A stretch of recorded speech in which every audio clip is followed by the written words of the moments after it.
तो नाज़रीन, मैं हूँ इरफान इम्तियाज़ और आप देख रहे हैं मेरा ऑफिशियल यूट्यूब चैनल। नाज़रीन, आज के इस व्लॉग में बात करेंगे कि युगांडा के आर्मी चीफ ने तुर्किया से एक बड़ी अजीबो-गरीब किस्म की जो है ना वो दरख्वास्त की है और बड़ी अजीबो-गरीब किस्म की जो डिमांड की है। डिमांड ये की है कि $1 अरब दो मुझे और एक खूबसूरत तरीन मुल्क की जो खातून है वो दो मुझे, ताकि मैं उससे शादी कर सकूँ। आपने ज़िंदगी में पहली बार ऐसी ये डिमांड सुनी होगी और वो भी कौन कर रहा है? एक मुल्क का आर्मी चीफ कर रहा है, दूसरे मुल्क के सरबराह से कि तुम मुझे अपने मुल्क की खूबसूरत तरीन एक औरत दो जिससे मैं शादी कर सकूँ और साथ में डिमांड ये की जा रही है कि $1 अरब मुझे दो।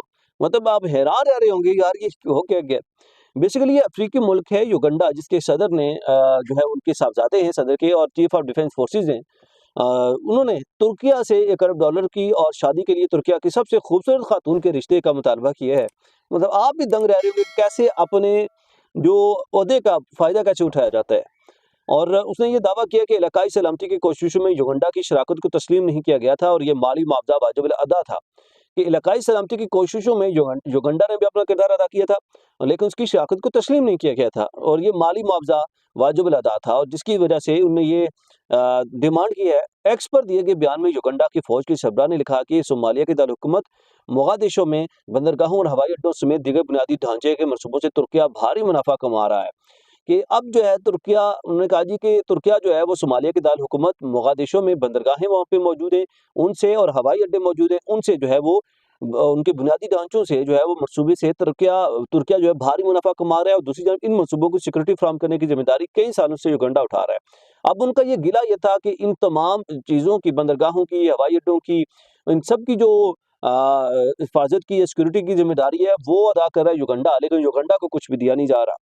मीडिया रिपोर्ट्स के मुताबिक युगांडा ने गुज़श्ता 2 दहाइयों से अफ्रीकी यूनियन मिशन के तहत अस्करियत पसंद ग्रुप अल-शबाब के खिलाफ कार्रवाइयों के लिए सोमालिया में अपने फौजी तैनात कर रखे थे और युगांडा के आर्मी चीफ ने तुर्किया को धमकी भी दी है कि अगर इनके मुतालबात पूरे ना हुए तो युगांडा तुर्किया के साथ अपने सफारती ताल्लुकात मुनक़ता कर देगा और कंपाला में मौजूद अपना सफारतखाना भी 30 दिन के अंदर बंद कर देगा। अब यहाँ पे उन्होंने ये धमकी दी है कि अगर वो तुर्किया उनकी इन डिमांड को नहीं मानता तो वो फिर क्या करेंगे कि अगर उनके मुतालबात पूरे एक खातून खूबसूरत नहीं देते मुल्क की और $1 अरब नहीं देते तो वो फिर तुर्किया के साथ अपने सफारती ताल्लुकात ख़त्म कर देगा और कंपाला में मौजूद उनके अंदर जो सफारतखाना है उसको भी 30 दिन के अंदर बंद कर देगा। मतलब देखें यार, अपनी बात मनवाने के लिए क्या कुछ किया जा रहा है।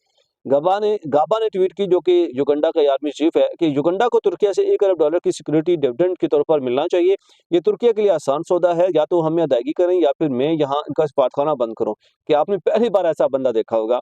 दूसरी जानब जनरल गाबा ने युगांडा की आवाम को मज़ीद मशवरा दिया है कि वो बतौर हिफाज़त तुर्किया का सफ़र करने से गुरेज़ करें। अब उन्होंने ये मशवरा भी दे दिया है कि युगांडा के अवाम जो है अब तुर्की का सफ़र ना करें ताकि वो अब उन्हें अपनी बात मनवानी है। वाज़ह रहे कि अब इस पे जो है अ, जो युगांडा पीपल डिफेंस फोर्स के सरबराह हैं और सोशल मीडिया पर अपने बेबाक और अक्सर मुतराज़िम बयान की वजह से भी शोहरत रहती है उनकी और बड़े अजीब-ओ-गरीब किस्म का व्लॉग है। आपको कैसे लगा? कमेंट सेक्शन में अपनी राय का इज़हार करना ना भूलिएगा। इजाज़त दीजिए, अल्लाह निगहबान।